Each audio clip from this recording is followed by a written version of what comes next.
Grade 1 officer হিসাবে কাজে যোগদান করেছে। এমন এমন লোভনীয় চাকরি ওই শুক্রানরা কি করে পেল দাদা? এই দেশে লক্ষ লক্ষ শিক্ষিত বেকার ছেলে ঘুরে বেড়াচ্ছে।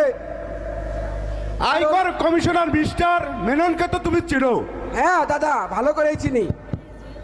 তার মেয়ের সঙ্গে দ্রব্যবতের বিয়ে। হ্যালো, কি কি বলছো দাদা? তোমার তোমার কি মাথা খারাপ হয়েছে?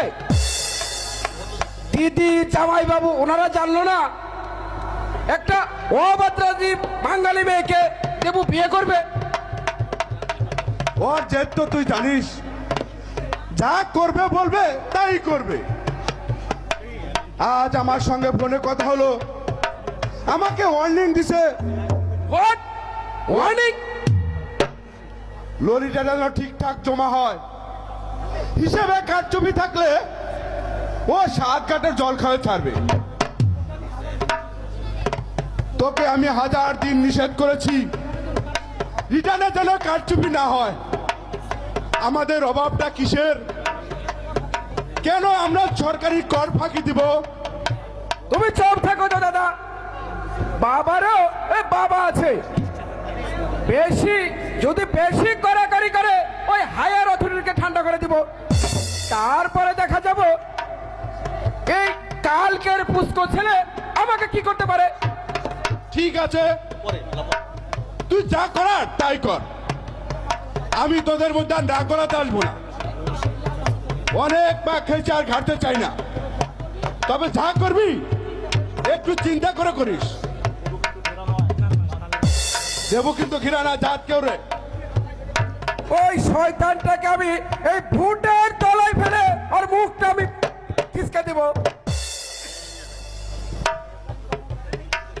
ওই সরকারি কর্মচারীরা নাকি ঘুষ খায় না, এ কথা যে বিশ্বাস করুক, এই হিমাদ্রি বাবু বিশ্বাস করে না।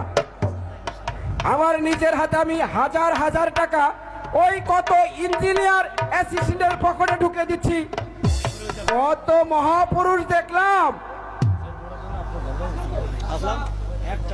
কি খবর কন্ট্রাক্টর সাহেব? জাতীয় সড়ক তৈরি হয়ে গেল? সে খবর তোমার দরকার কি? বাহ, আমিও তো এই দেশের একজন নাগরিক, সরকারের স্বার্থের সঙ্গে আমারও তো স্বার্থ জড়িয়ে আছে।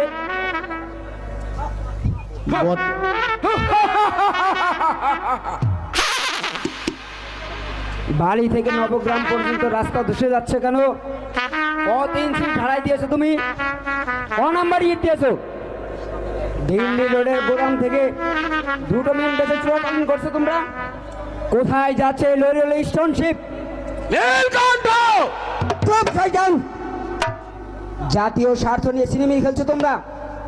তোমাদের সঙ্গে যোগ দিয়েছে সরকারি কিছু কর্মচারী। রেহাই পাবে না, রেহাই পাবে না হিমাদ্রি চৌধুরী। এই জনতার আদালতে তোমাদের বিচার হবেই হবে। তোকে আমি সাবধান করে দিছি নীলকণ্ঠ, পাগলামি তোর আমি একদম ছুটিয়ে ফেলবো। আরে যেতে বাঁচাও। নীলকণ্ঠ! আমি নিজের চোখে দেখেছি লরি করে স্টোনশিপ নিয়ে ওই বরানগরে বিক্রি করেছো। চোরের আবার বড় গলা। তুই কিন্তু আমার ধৈর্যের পরীক্ষা নিচ্ছিস নীলকণ্ঠ। আমার ধৈর্য কিন্তু সীমাহীন নয়। এত কথা কেন? ভগবানের নামে দিব্যি করে বল বেটা, ভোগ বিপত্তি 4 তলা বাড়িতে যত ইট মশলা লেগেছে সব চোরের মাল কিনা? বল বেটা, বল। তোর মরম উপর দিব্যি করে বল। আমার শয়তানের বাচ্চা!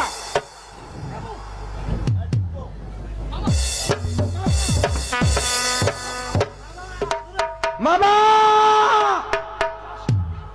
শালা, আবার যদি কোনোদিন ফের এই অশালীন বক্তব্য করিস, তোকে আমি একেবারে জ্যান্ত মাটি তলে ফেলে দেবো। বাহ, বেশ মজা তো। ওরা সরকারি লোহা সিমেন্ট 2 হাতে ভরে চুরি করবে আর আমরা দেখেও কিছু বলতে পারবো না। নীলকণ্ঠ! আসলে এই সমাজের রন্ধে রন্ধে ঘুরে ধরে গেছে, যে যত বড় চোর সে তত বড় নেতা। আমি ভবিষ্যৎবাণী করে গেলাম 10 বছর বাদে তুমি একজন নামদারি লিডার হবে। নামদারি leader। কি ব্যাপার মামা? হঠাৎ তুমি এই বৃদ্ধ লোকটাকে খুন করতে উদ্যুদ্ধ হয়েছিল কেন? শালার ভাগ্য ভালো যে তুই এসে বলেছিলি, তা না হলে শালা কাজ আমি একদম জানতে বুঝে ফেলতাম।